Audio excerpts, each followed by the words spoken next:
Welcome to Flat Earth Debate Live. I'm your host, Nathan Oakley, and if you are new to this channel, or you've not done so already, how dare you, then be sure to subscribe, hit the bell notification icon, and join button if you'd like to become a Nathan Oakley 1980 channel member and keep up to date with the Flat Earth Debate. If you would like to support the channel, there is a super chat that runs alongside each of these shows while they are live, and there's also a PayPal, Patreon, and crypto link in the info box below the video. Also below this video, you can get £50 for swapping your UK electricity supplier to Octopus Energy, and this is a particular note if you drive an electric vehicle. Speaking of Patreons, I've already shouted that in the pre-show, so I'm just going to hand over to whoever is in Discord and G+, which is Refracted Curvature, Neil, Eli, Arwin, and as I say, a whole bunch of people in Discord, so welcome one and all. Hello, good afternoon. Hello. Morning. Hey, good morning. Good morning, you enthusiastic lot.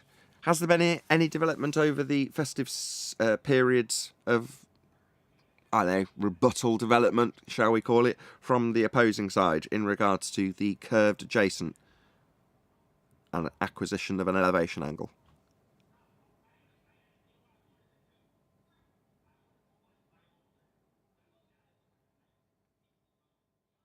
Tap this thing on. Any evidence you can have a curved adjacent whilst acquiring an elevation angle? No, not a chance. I don't think Santa would even claim that. Can you argue that curve is straight? Well, they used to claim curved is straight, but then it doesn't work out when you're measuring an elevation angle. That's the point. So bendizontal won't cut it in this argument, unfortunately for them. They do actually need it to be straight. Well, the earth under the mountain is flat. That's a concession. So, well, that's like saying my house on a hill is on a flat spot.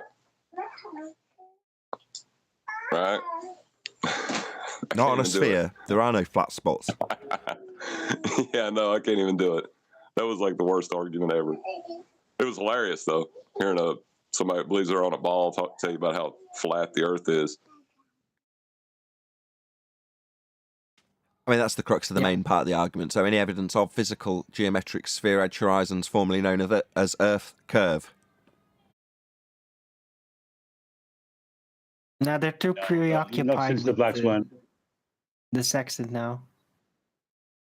They're too preoccupied with the horizon being a straight line assertion tool to worry about the physical geometric nature of it as a sphere edge, called Earth curve. Well, they still will just say, the sextant is a globe instrument. And that's about it. That's as far as they can get. After that point, it just all goes to hell. Because as soon as you try to make them explain how, they just lose it very quickly. Well, they need a flat plane. So they can't explain how unless they are measuring an angle from a curved adjacent, which comes back to the first housekeeping question. Yeah, you got to ask them how to use the sextant. Let them take you through how they use the sextant. Since Alberuni measured the mountain presupposing a flat earth, does that make him the first anti-flat earther? I don't even know if the guy even existed. And I don't even know that if the guy would have existed, whether he was even realizing what he was doing. He might have just been tasked like, yeah, go measure that. I don't know if he even cared whether the earth was a globe or flat or anything. Might just be doing a task, that's all. I'm pretty sure he was concerned with Earth being a sphere when he derived data by way of a dip angle measurement to a physically assumed to be Earth curve horizon at Arwin. I'm pretty sure that measuring the height of the mountain off the flat plane was also something that he's claimed to do, regardless of his existence or not. But did he write about that? Or is that just being said about him and what he did? It's just being said about him. It doesn't matter. It makes no difference to the narrative. The narrative on stage, if you want to have the all the world to stage premise behind this assertion, makes no difference. What's being presented on the stage, regardless of it being done by way of a narrative, script, story actor, character, doesn't matter. They're saying derivation of R was by way of dip correction. They expand it out beyond the narrative of this individual who may or may not have existed, and it's irrelevant to the point we're making. Right. The horizon's not Earth curve. You can't derive an R value from a geometric physical limitation to your view called Earth curve if the horizon's not Earth curve, and we've debunked it as Earth curve. Furthermore, when you're using a sextant, you're ascertaining a horizontal plane. So that's what you're doing in reality, and regardless of your justification for measuring angles with straight lines and flat planes as being then moved to the centre of a presupposed spherical Earth, yeah, it doesn't change the fact that you're going to have a flat plane to measure these angles. So you're never going to get around this, believers. It's the end of the road it was with the Black Swan for your argument of Earth being a sphere. Now we're demonstrating to you how it can only be flat. Can only be flat. Justifications for how you can beg the question after measuring angles off a flat plane won't cut the mustard. We've already debunked your R value that you're going to try and justify how it can work with your assumed R value we debunked in 2020. So it really is end of the road if you're a sphere believer and you're here in this corner of the internet, limited though it may be in terms of its publications and popularity.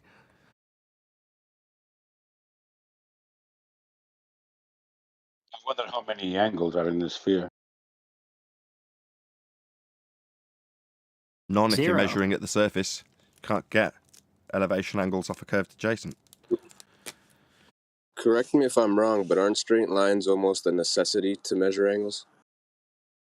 Yeah, that's right. It's two straight lines. Almost. No, I mean, you like, you say need fully. straight lines. No? Yes, that's absolutely correct. That's where the problem lies for their assertion as one of the lines, the baseline, the thing you're utilising for an elevation angle when you're measuring comparative angles, is flat and straight because it's being used for the angle.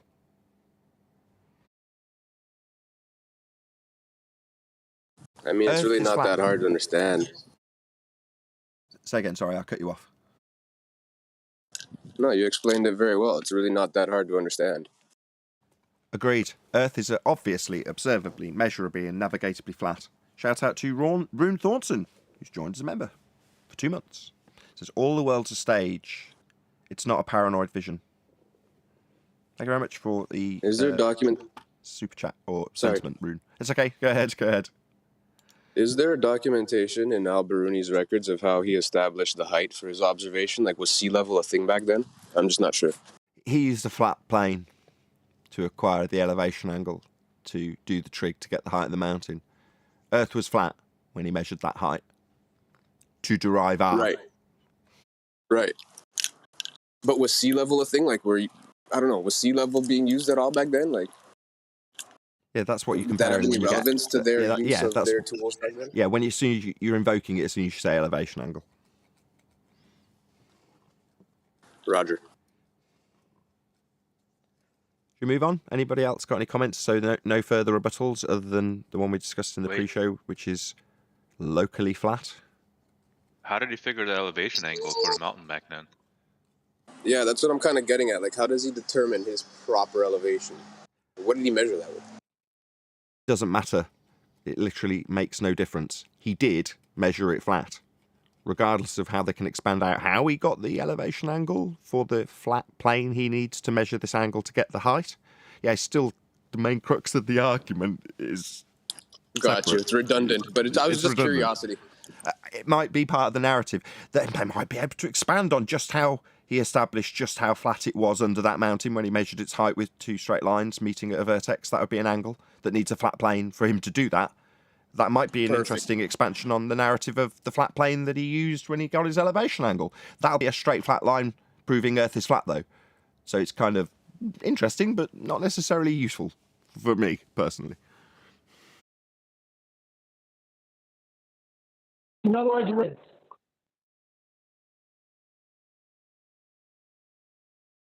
Thanks, Neil. Any evidence of axial rotation of the Earth-based variety? I don't know. We should ask people that are susceptible to motion sickness. Nah, you need R for that. You would think they'd be throwing up all day long. Bullets and footballs deviate, but drones and airplanes don't. for some reason. Yeah, it all must Well, it's- deviate. Go ahead, John. As far as the Coriolis argument goes, just because, even if we accepted that things deviated, that's only showing two reference frames. Then you have to determine which one's the non-inertial and which one's the inertial at that point. But you're still begging the question of an axis and a radial value. Like, if you just accept that, hold on a minute. Never mind, my kid's going crazy. Yeah, you're going to need an axis and you're going to need an R value. Any evidence of Earth radius, the R value itself?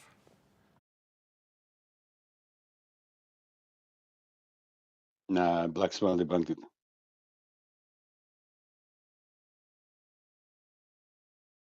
Right, any evidence of the distance to the sun? Gonna need R for that. Any scientific evidence of gravity?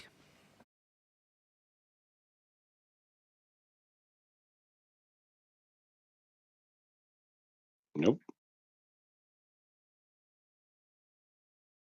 Any single viable hypothesis from any of the fields of astronomy, cosmology, or astrophysics? We'll come back to this question when we get into Don't Look Up. No, no, and no.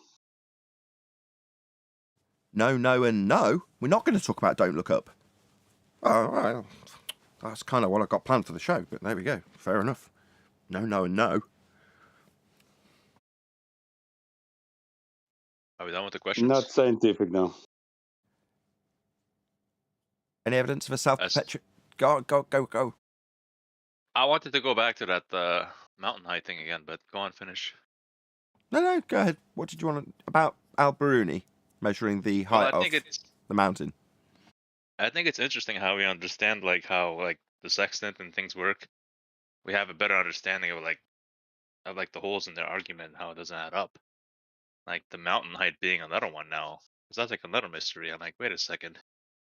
They didn't just assume the baseline, they also assumed the height, and it's like it keeps kind of going. It's like holes after holes. It's like you keep poking through that paper mache analogy you used to use before, remember? And then you find out there's like really nothing there. It was all smoke and mirrors. Not my analogy, it was Wakey Wakey's when he still had a channel. Oh, Mark yeah. Knight, his name is, but Wakey Wakey described the Earth as a papier-mâché ball that from a distance looks really solid. Metaphorically, it's the model in your mind is this papier-mâché ball, but when you get up close to it, you go to touch it and your finger goes straight through the paper. And then you go, wow, it's paper thin. So you put your eyeball up to it, and what do you know? Someone on the other side's looking straight through back at you going, wow, there's nothing inside this. Right. And it just comes from just looking closer at how things work. Like this dip correction thing is kind of new to me too right now, even though you guys have been talking about sextant and such for a while. But yeah, the more the pieces fall in, the more you see clearly that paper mache analogy. So yeah, I was just thinking about it. I'm like, oh wow, that's so weak. The opponent's position, or the so-called, let's say the mainstream narrative. Say that. It's hard to Yeah, but deny the flatness, They man. needed an elevation angle. For him to establish the height of the mountain, he needed to have what we're talking about, the elevation angle. To achieve that, he needs to have a flat adjacent, which is a straight line to the 90-degree foot of the mountain. So he established the elevation angle, exactly what we're talking about. So in order to achieve that, you cannot have a curved adjacent.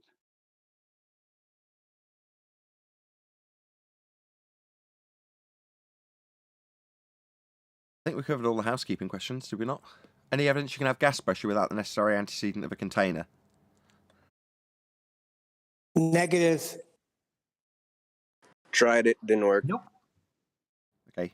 You tried it. How did you do that? Tried to have gas pressure without a container? Yeah, one guy said if I clapped my hands. That was me creating gas pressure without the container. Yeah, but it dissipated immediately. Yeah. Right, that's a demonstration of entropy then. Okay, lovely. So we have this thing called entropy, which would be the motion in this instance of high pressure to low pressure, gas expanding to fill whatever volume it's got to fill. It's a law of nature. Now, over Christmas, both myself and I assume everybody else who has Netflix or YouTube or any other outlet that advertises will have been encouraged to watch Don't Look Up.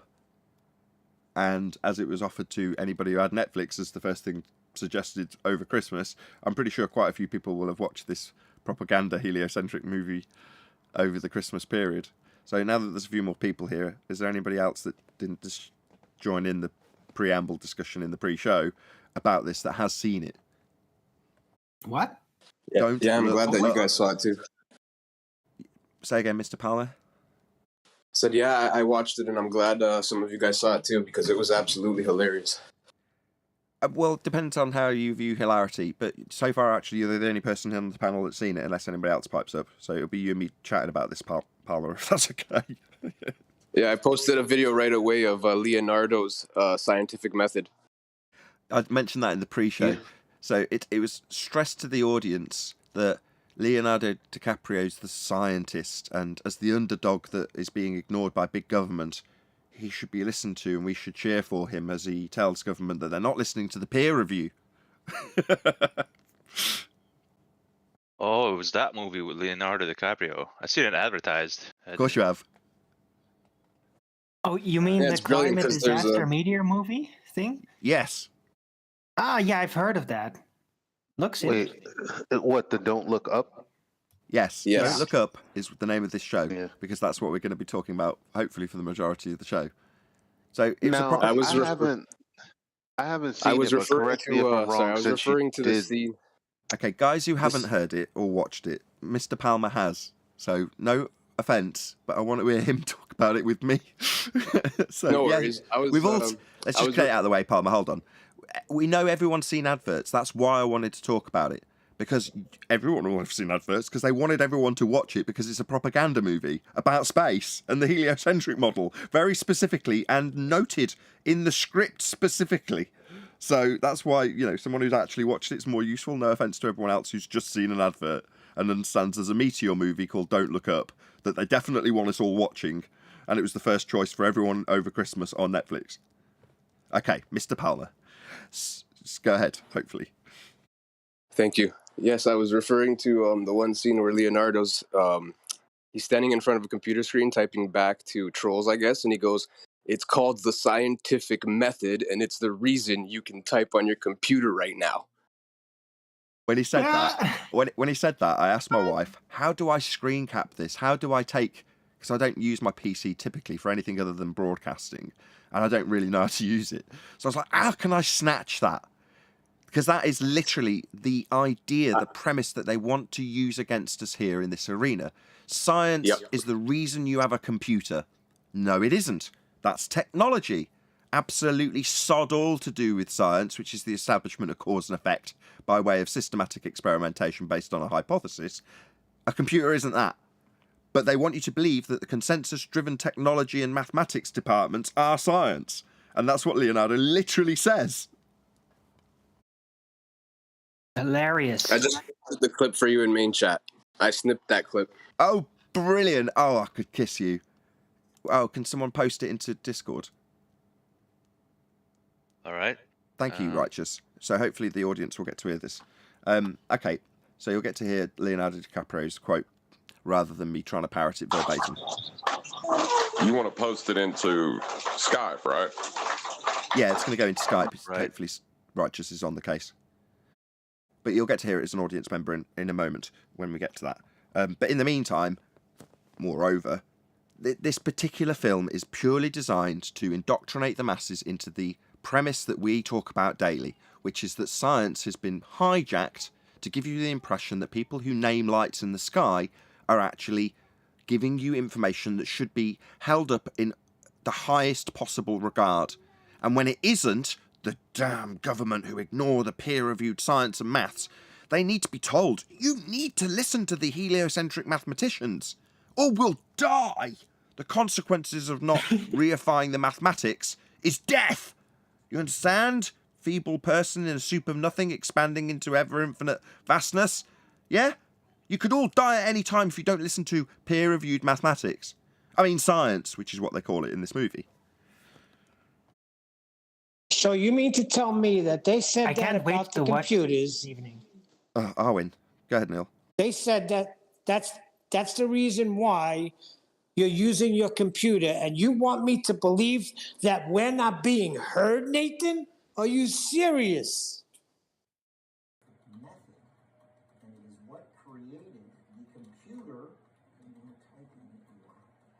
It's just too quiet. Hold on a second. I'll see if I can play the clip again and boost the volume by about a bazillion %.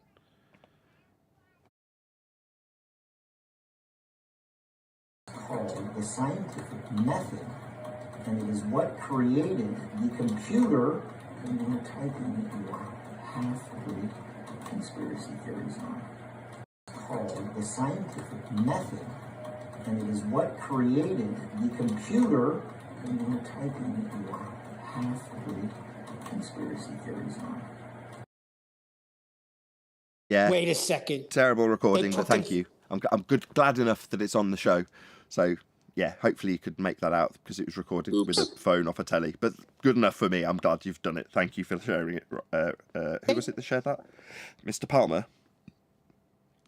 Thank you. Thank you very much.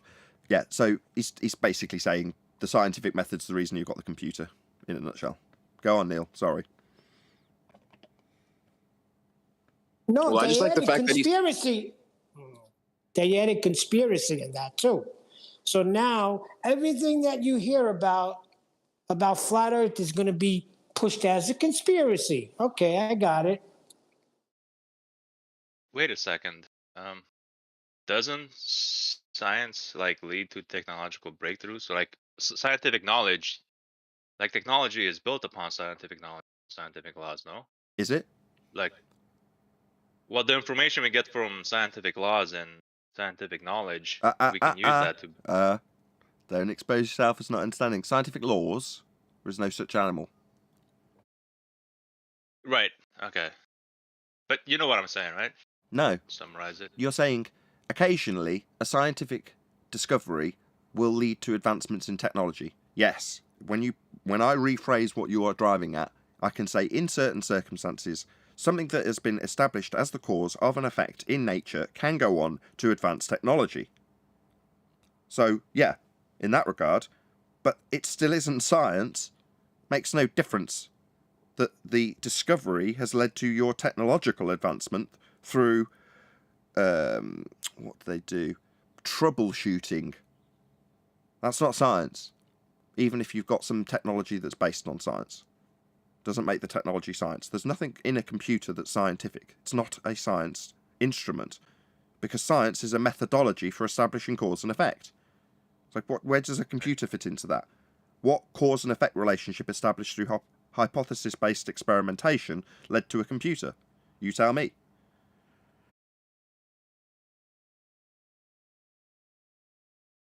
All right, maybe I'm not sure about the computer one. There might be not. I haven't looked into it, but I know there were examples for like, steam and pressure related to like, the steam engine technology.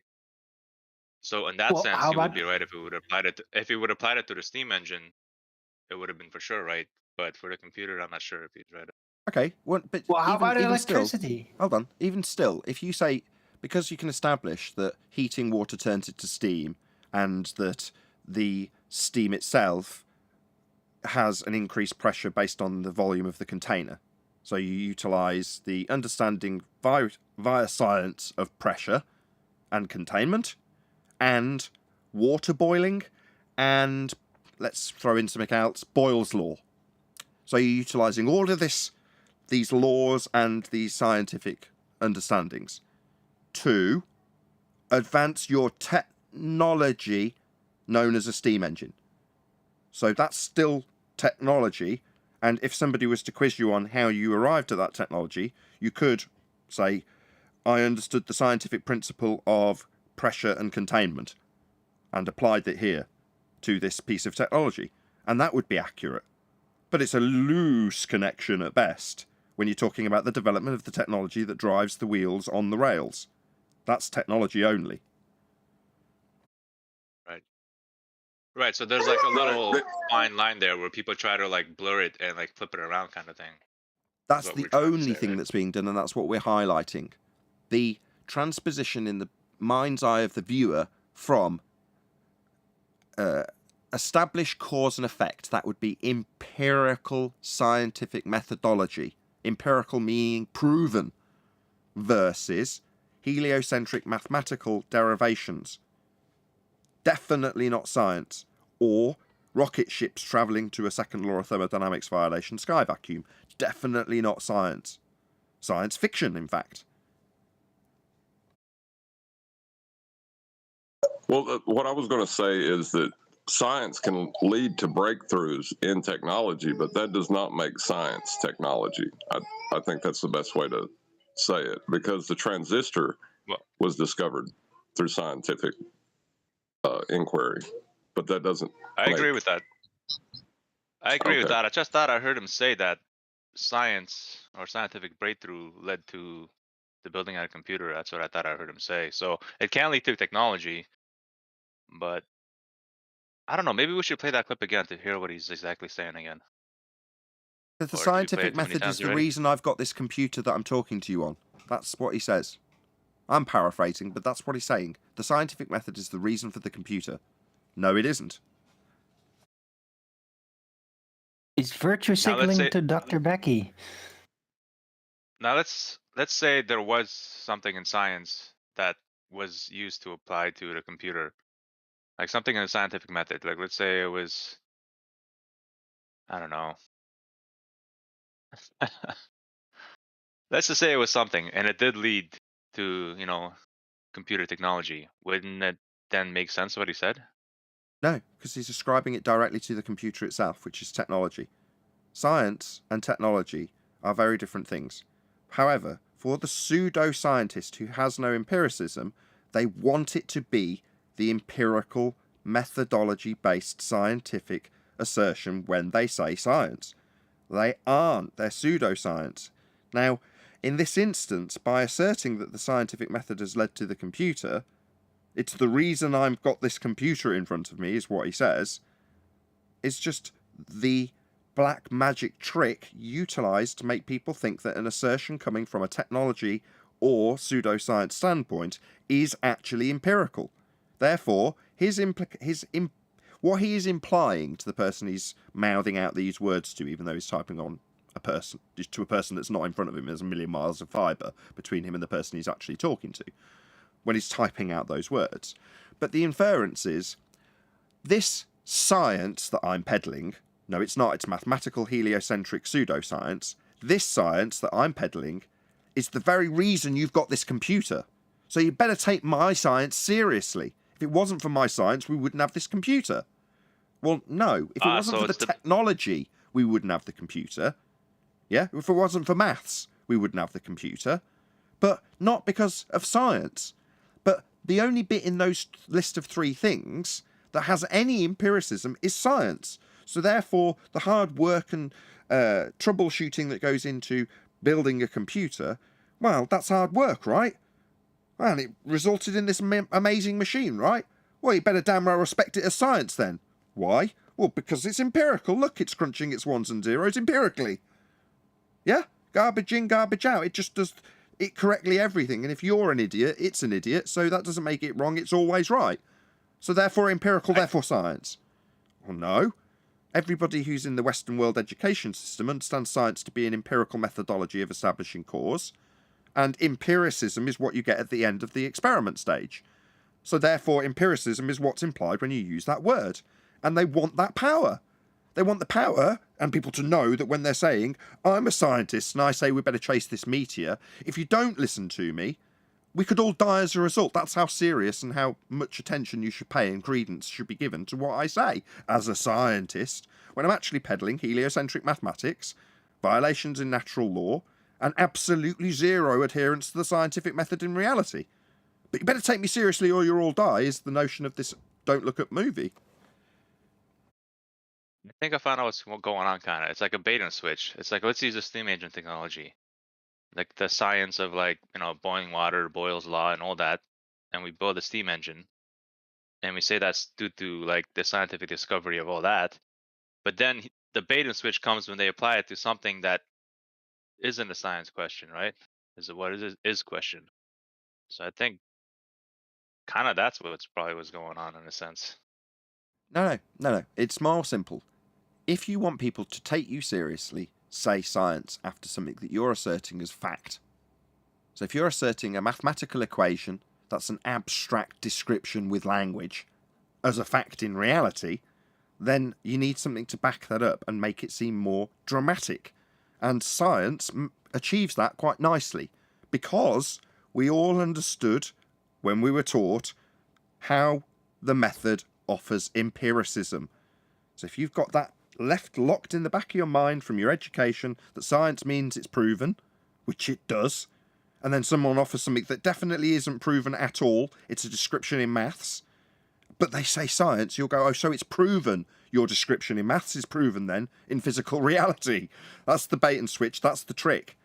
Get you to believe that just so stories and maths and abstract descriptions are actually physical reality with empiricism behind them, and they're not.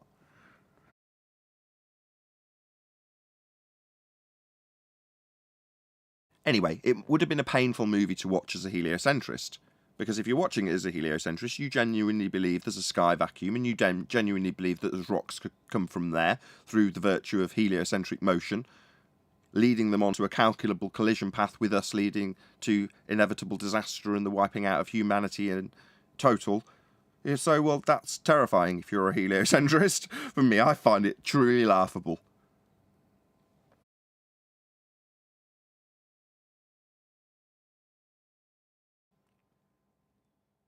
But if you're under the kibosh of a heliocentric religion, then that kind of propaganda is going to be very, very effective. You know, it will terrify you. And that's the best weapon they have in terms of keeping control of people. Fear is the best tool in their arsenal by a million miles.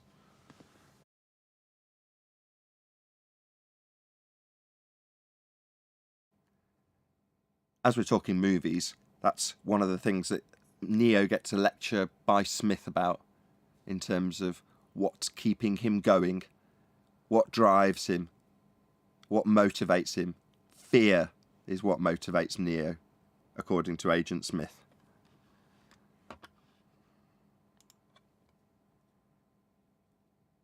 Do we all know why? Do we all understand the principle that they're employing in terms of our primeval instincts when it comes to survival and sex, reproduction, death and sex? Anybody ever heard of the sex cell? Everyone must have heard of that term. Sex cells, right? You all heard that? Of course. Right. Well, there's a flip side to the coin. The death cell. Equally effective. Well, this particular movie is working on that particular part of subliminal programming. The death cell.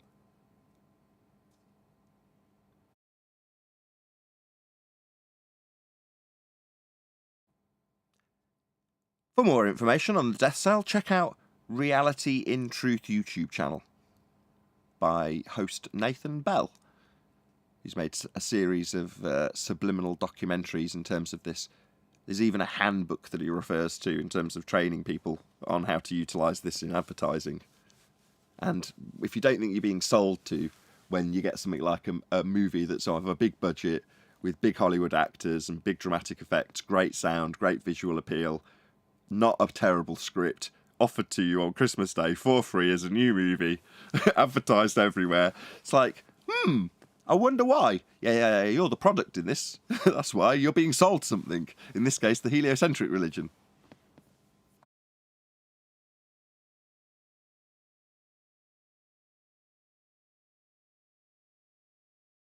So no one else saw this? Just me and Mr. Palmer? I'm gonna watch it this afternoon. Yeah, can't wait. It looks very interesting. It even had a reasonable degree of ongoing humour. For example, right, nothing to do with the propaganda or the subcontexts or any of that. Just an ongoing gag that I thought was quite good. Was right at the beginning of the movie, they go to the White House and there's this high-level general there. And he basically says, you want some snacks? And he's like, oh, it'll be $1 for this and $1 for that. And, goes and gets some snacks, takes the money off him, and then excuses himself. No big deal. Later on, 5 minutes later, she walks into a room where there's a woman in the kitchen sat there eating a bag of crisps and having a cup of coffee. And she asks her, where do I pay for the snacks? And she's like, it's the White House, everything's free. So she goes back into the other people and she's like, the general charged us for the snacks. Why did he charge us? I don't get it. It makes no sense. He's rich. He's working in the White House. Why would he need to charge us for the snacks? So throughout the entire movie, this woman, she just can't fathom it. Why did he charge us? They were free.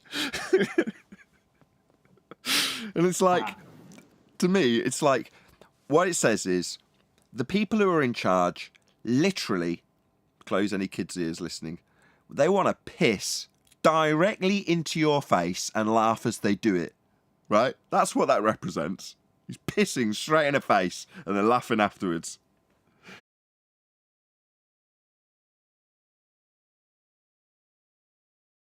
Yeah, I'll have to watch it again to get some of the more interesting, subtle stuff that was, less overt than the, surface level context, which we've discussed so far. Surface level context being Earth's a sphere, sky's a vacuum, there's stuff that's scary that could come from us, and we're pretty insignificant, and we're all going to die. Unless we listen to pseudoscience, mathematics, and technology-based assertions from Leonardo DiCaprio, who represents astrophysicists and astronomers. See, what I thought about it was that, I didn't see it, but what I thought was, you have the people who are, what's the word, oblivious, and that is the one part that's true. Like, just the obliviousness of people, and actually, people really don't care. That's the funny part about all this. They don't care until they're talking to us, and we're questioning their beliefs. That's when they care. Yeah, But then they never. they they feel don't compelled care. to share their pain with us. Go on, sorry. No, that was all pretty much. It's just ironic. But yeah, you want to carry on in norminess, but what the distinction you're drawing there is their concern is when they become an anti-flat earther, and then they need to share their pain with us. But prior to that, they're on the top of the hill of norminess, just getting on with their everyday life, and whether or not Earth's a sphere isn't even considered. But when people tell you that, well, I don't give it any thought, it's like, no, but you are continually bombarded with heliocentric propaganda. It's everywhere, always. It's a massive lie, so you've got to prop it up continually. Now, because it's propped up in every movie, in every single advert, in every single TV show, in the language you use, it's so deep in terms of the societal level indoctrination that it's prevalent always and therefore goes unnoticed. Because it's just part of life. So you end up with a situation where people are completely apathetic to it. But until you challenge it, correct? Because then they're forced to roll down a massive steep hill and end up at a ravine at the bottom, surrounded by people going, yeah, that's a load of old nonsense. And then you've got two choices. Try and scramble back up the hill, back up to norminess, metaphorical equivalent of throwing up the red pill, which you can't do. You can't see what you can't unsee what you've seen. You can't unscramble scrambled eggs. Once you're down here, that's it. So then you've got to either face your pain or face reality. Most of them that are on the anti-flat earth side live in hope, as we discussed in the pre-show, that they'll get back up that hill to Normiland, where they say, oh, who cares? It doesn't matter. We just know we're on a sphere. It's all been worked out for me. I don't need to concern myself with it. I can get on with my day worrying about my Big Mac. Well, there's actually a treatment for anti-flat earthers, and I'm willing to give out the cure if they're willing to pay me $20,000 and a waiver. I will administer the treatment. Sounds sinister. Tell me more. Well, it's quite simple, really. You take a hammer and you strike the part of the brain that controls all your cognitive functions, and you don't have to worry about it. I see. So just permanent brain damage will save you from being a flat earther if you want to take reality into consideration. Just smash your brains in and then you can be a zombie in globe normie land, right? Is that what you're saying? I'm saying that might be the best cure we have at the moment for the anti-flat earthers. I think you'll find that would be the only cure, given that, hope springing eternal in the mind of an anti-flat earther and us not, well, me, I'll speak for myself, not caring or hoping that they'll scramble back up that hill to normie globe belief. There's no cure. Once you're down here with us in your personal hell. For us, not exactly paradise, because unfortunately we've got to deal with you. Paradise, but for the fact that we've got you miserable bastards surrounding us.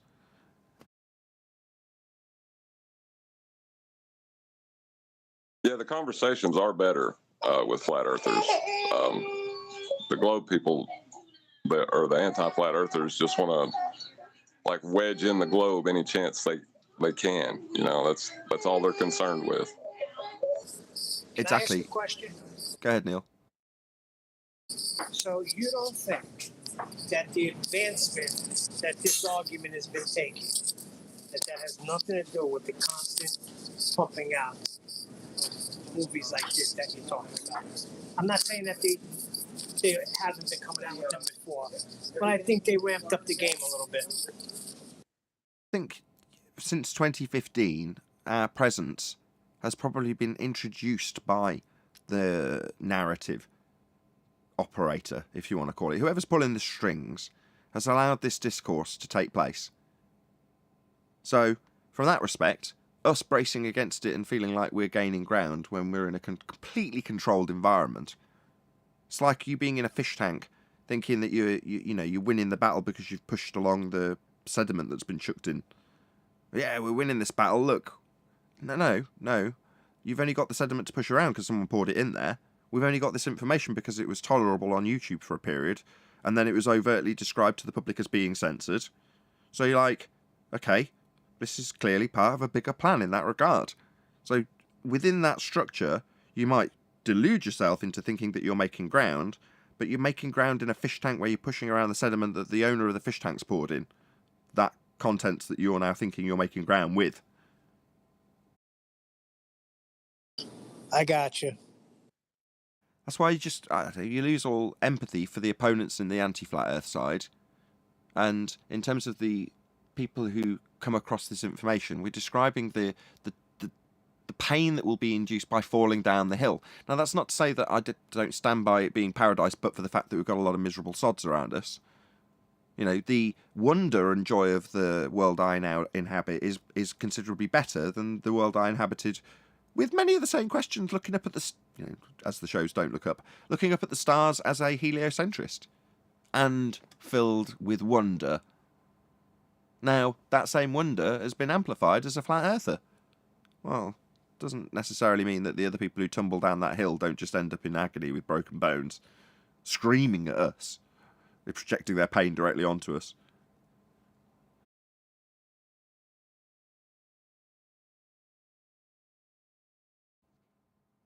So yeah, I don't know about the title. Anybody got any comment on that? Don't Look Up. So the party political aspect of the movie was to chant the opposite.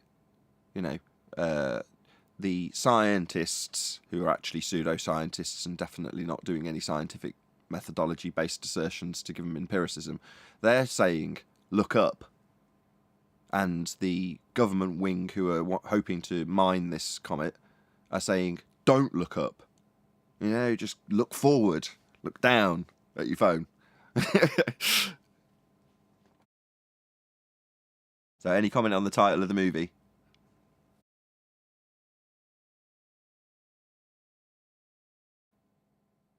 Yes, Nathan, we think we should all be looking up and wondering in amazement.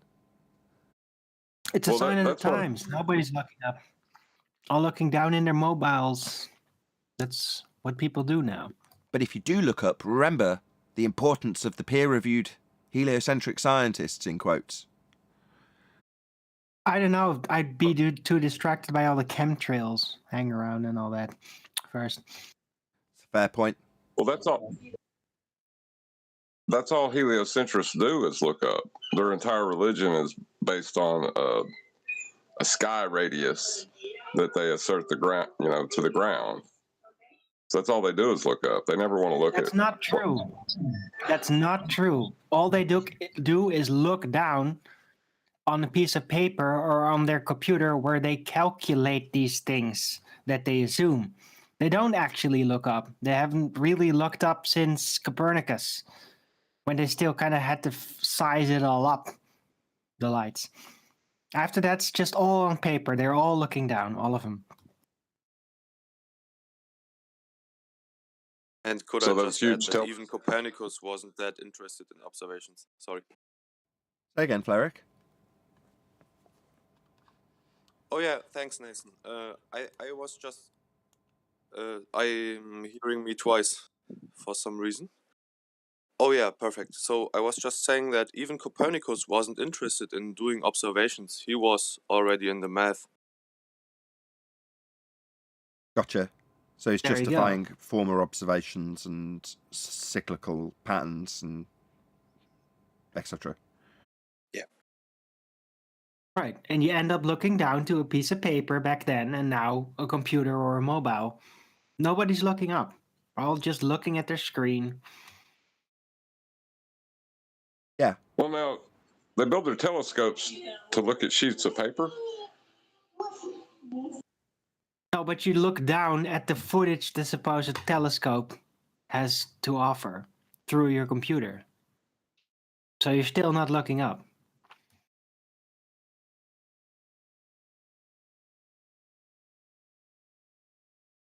Yeah, I kind of see what you're saying.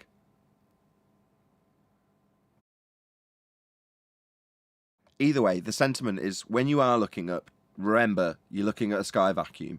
Remember it's infinitely vast. Remember there could be stuff coming from the Oort cloud that could kill you. All this nonsense is heliocentric rhetoric. All Right, of the the solar radiation. Oh, the solar radiation, Nathan, so dangerous. If it wasn't for Earth's magnetic field caused by the molten iron core, we would all be in a microwave or something like that. Whatever. Well, wait a second. They never. Go on, They're Rogers. usually telling us not to look up. Remember, like during eclipse, they say don't look up. They're just telling us to look at the screen, really.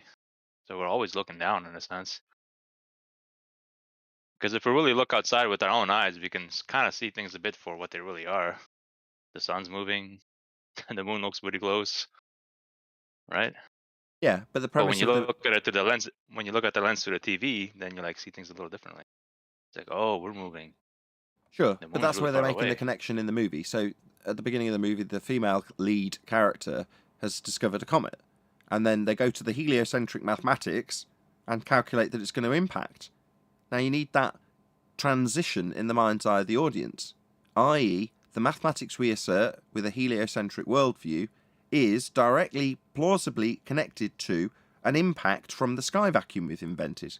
Here's it playing out in the screen in the TV. That's where you see this played out.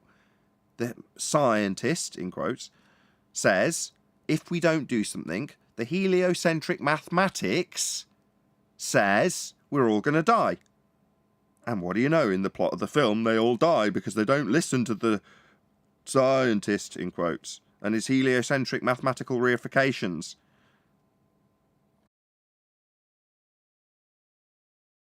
So yeah, firmly cements the idea that the heliocentric, obviously proven it's science, that's being asserted, needs a lot of credence lending. And look at what happens when we don't lend it the credence it deserves. Everybody dies.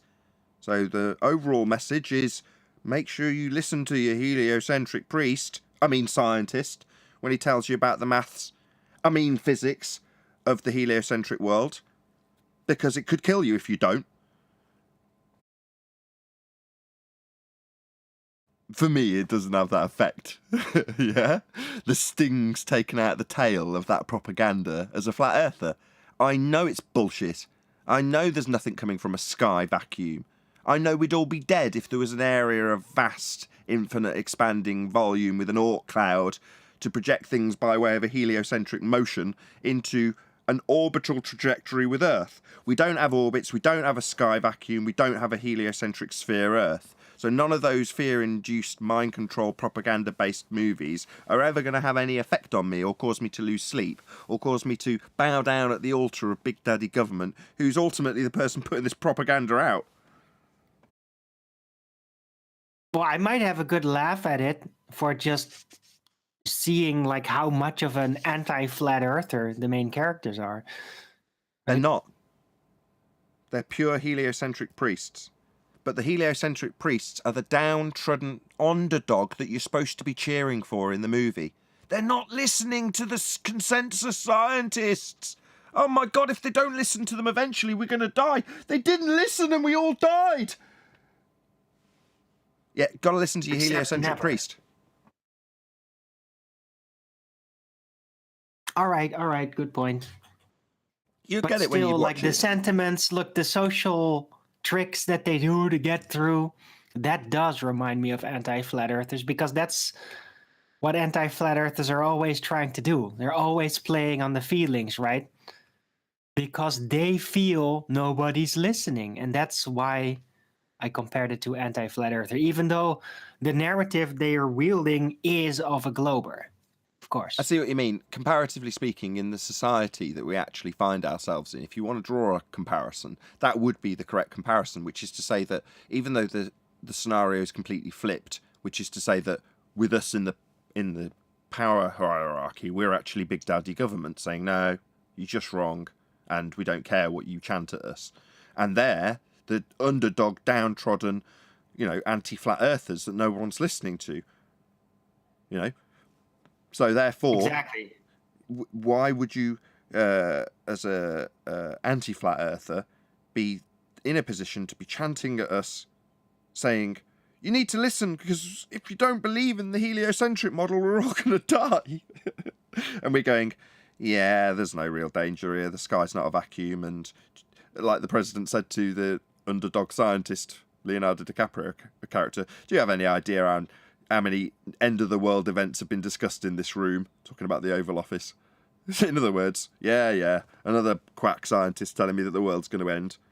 But they didn't listen to this heliocentric purveyor of truth with his maths, and they all died as a result. Guesswork.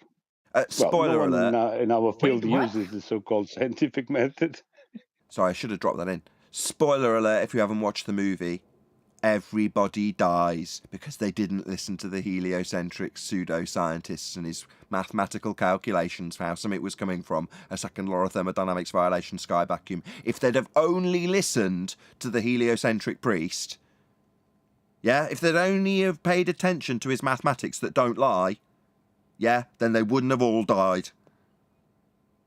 Wait, are you serious? Like Yep. they blow up Earth at the end? Yep. Wow. Looking forward to it. Yep. And they blast off into another planet on a spaceship with only a 57% survival rate on the ship itself. And the Bill Gates style character at the end is like, wow, only a 43% death rate. That's about in line with what we predicted. Wonderful.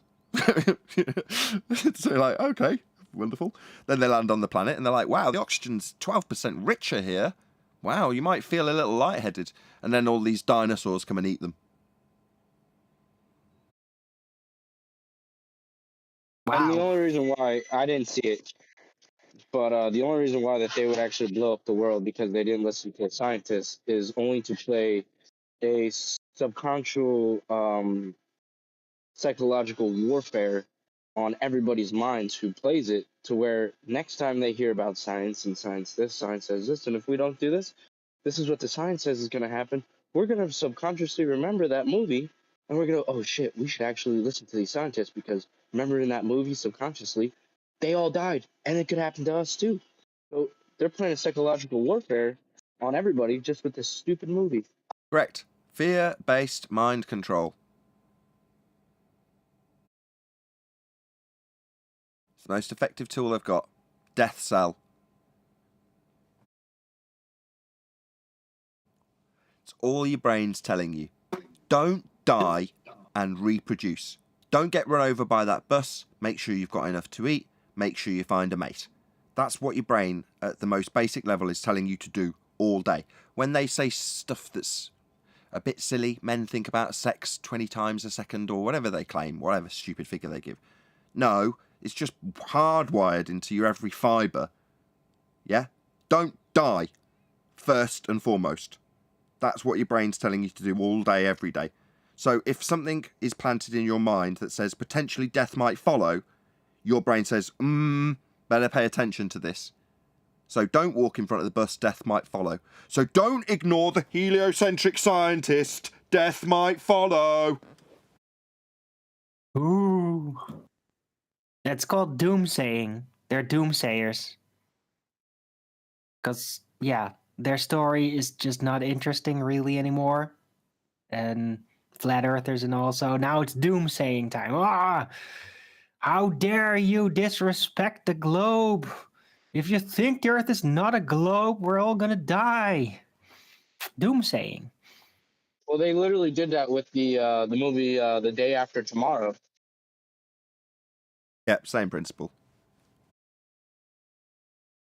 Just global warming as it was labelled back then, rather than Global heliocentric. warming was the game.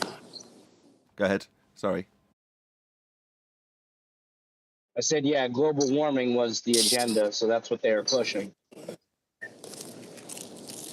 So you can understand the connections being made by people, and Neil, for example, earlier made the example where he's saying, well, is it as a result of us? Well, you say, well, yes and no. Not as a result of us here right now, just as the entity needing suppression. So therefore, yeah, it's as a result of people needing to know that they're on a sphere and that needing to be told to them often as possible. So yeah, and we're bracing against that. So yeah, you could say it's in opposition to us.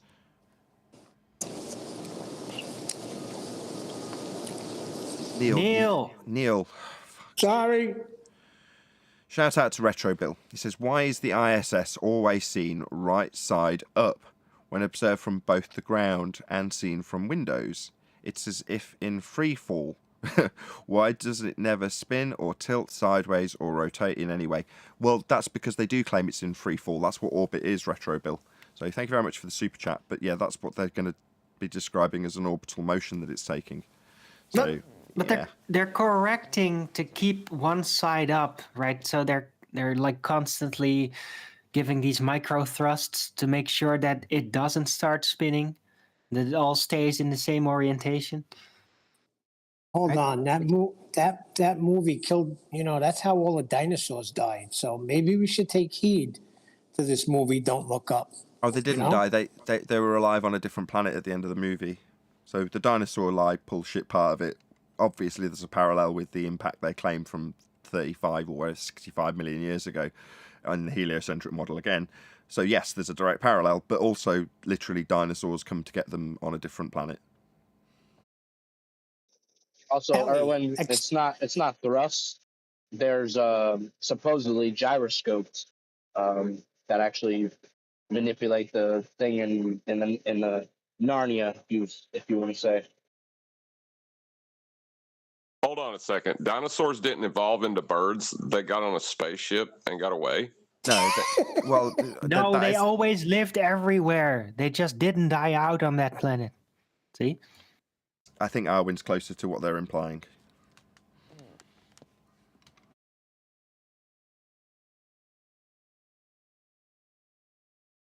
That's why there's petrified wood from the moon, remember? Because there was life everywhere, and then it just all died or something. Nah, the only way you're going to find out is we got to get in touch with Chocolate, ask him what type of bed sheets he had as a kid and what type of mobile he had over his crib. Did it have dinosaurs in space or just space? Dinosaurs in space is something that gets thrown up for my kids every now and again on kids' cartoons. So, yeah, dinosaurs in space. Yeah, that's definitely a crossover they've exploited quite recently.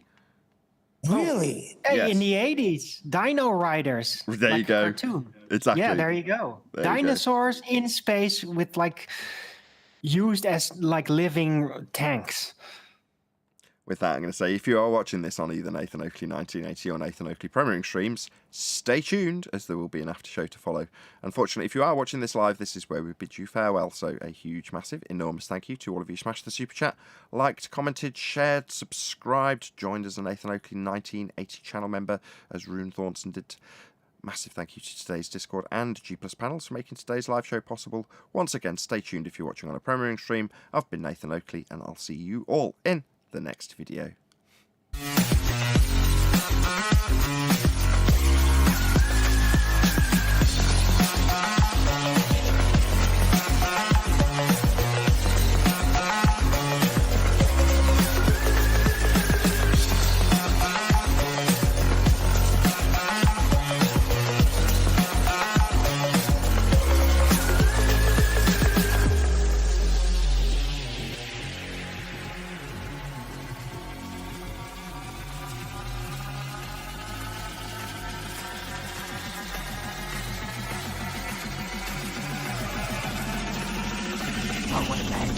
What a lovely day! Fantastic compliment from YouTube in the live stream YouTube chat. He says, fastest hour ever. Couldn't be a better compliment. Thank you very much, YouTube.